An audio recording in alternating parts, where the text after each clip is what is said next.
खुलुमबाय बिटिआरनि चेनेलाव गासैखौबो बरायबाय। आंनि चेनेलखौ साबस्क्राइब खालामाखैबा साबस्क्राइब खालामदो आरो बे खाथिनि बेल आइकन बेलखौ थुनानै होदो।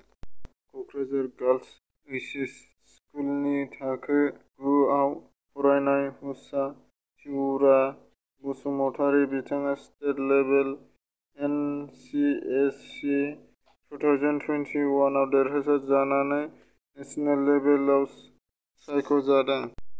समाजनि मोजां खामानि मावनायनि थाखाय बिटिआरनि मावफुं सोद्रोमा धर्मन नारायण दास बिथाङा डक्टर बिमुं मोननो हादों।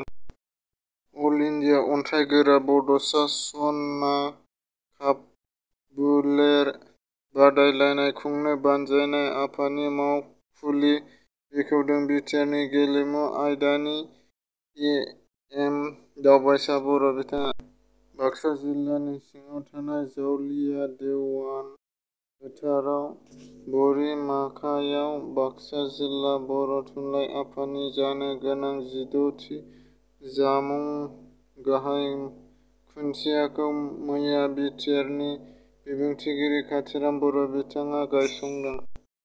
तामुलपुर डिग्री कलेजआव खुंगा 13थि गोदान फरायसा बादायनाय लोगोसे मान बाउनाय हाबाफारि जानानै थाङो।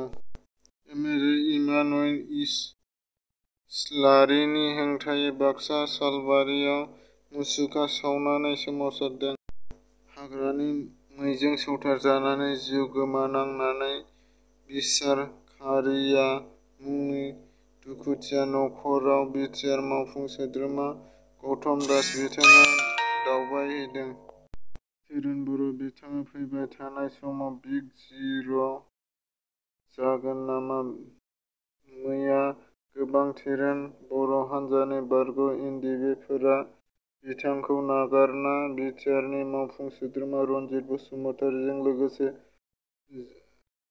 जाफैना इउपिपिएल राजखान्थि हान्जायाव जगदान होबाय।